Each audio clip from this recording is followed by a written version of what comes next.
Yeah, you get it, right? I can see you're thinking about it. There's no time for questions. Picture it.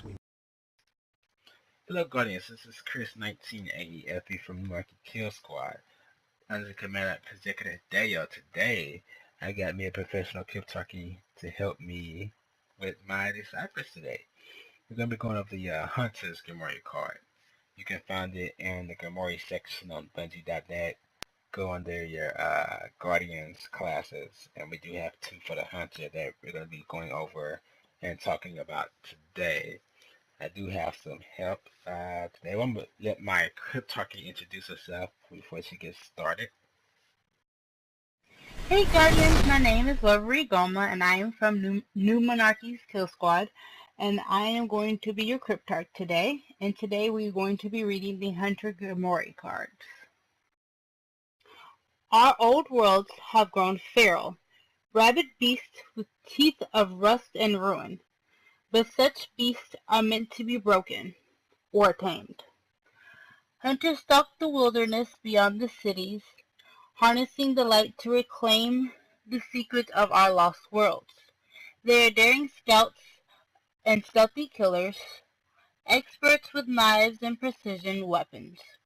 Hunters blaze their own trails and write their own laws. Alright, based off of that, we can try to decipher the card, read between the lines. We know hunters are going to be the type of people that are lone wolves that travel by themselves. They're going to be your stealth class, your snipers, precision kills, and they like knives. So that's a little bit of background on the hunters that we can pick up from that card from the obvious. Now we got one more Grimorie card to read for the hunters. It's a bit of a long Grimorie card. It's kind of like a bedtime story. So we're going to try to read this nice, big, and long one and see what we can decipher from it. Alright, let's see what our cryptarch has for us. She leaves the sparrow and climbs a long way across the spars of volcano rock and between vents of blue fire. Down below, the Ishtar runes spark with skirmish light, but the guns seem as distant and brief as the constant starfall and the brooding craters high above. She is alone on the rock. She goes on with her head down, so as to fight the sense that she is going to fall up off the world and burn like an inverse meteor. The message that brought her to this place had no sign, but she could hear Kate in it. Drax is in the cinders, it said. Is it true? And also, remember your promise. At dawn she finds a sentry and kills it with her knife. Its throat bleeds gas. She takes its post and lies her bullets one by one on the rock as if to make a count of all the years she has been waiting. Her rifle is near as long as she is tall. She lies down by her bullets and uses them to kill the other sentries one by one until at last they understand the thunder and the shanks rise up angry from the cinders below her to seek her out. She leaves the rifle and walks across the naked obsidian into the swarm, firing from the hip as she goes. Each kick of the old revolver a word. Droxus, Droxus, Kale of winter, Kale of hate. Lord of the kingdom of her vendetta. Her jaw aches.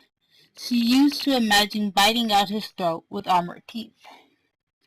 The stone smoke surround her, where the arc fire lashes it and the shrapnel guns, though up leaves of obsidian like glass butterflies. She shoots her bandoliers dry, and a team of vandals in glassy stealth leap up to rush her with knives. But she raises her hand and burns them down with the golden gun, laughing, crying out, Droxus, Droxus, I am come. She kills them and takes the next ridge, high above the cinders. She can see the blue-green pools and the cave mouths where the Vex light dances. And there among them, gowned in smoke and ash, is a long shark shape of a ketch, a winter ship, the Kel ship, come down to nest. She could go down there now and finish this, but she made a promise. A captain jumps her.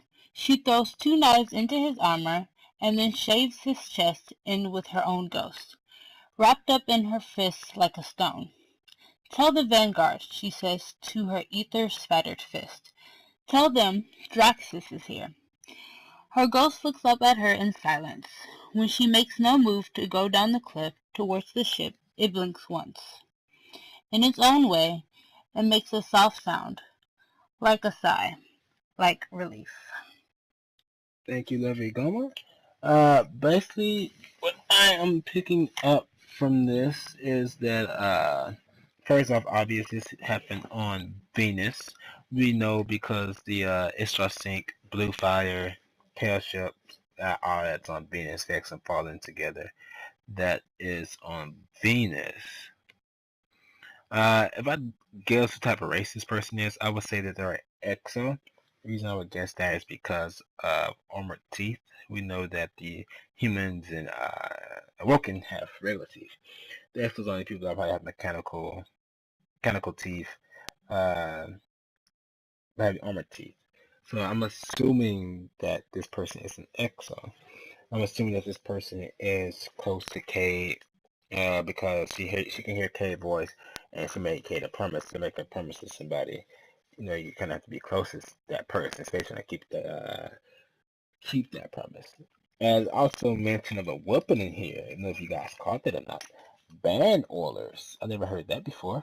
So I'm guessing, I don't know if that's a name for her hand cannon or what, but she does have a weapon called band oilers. She shot her band oilers dry.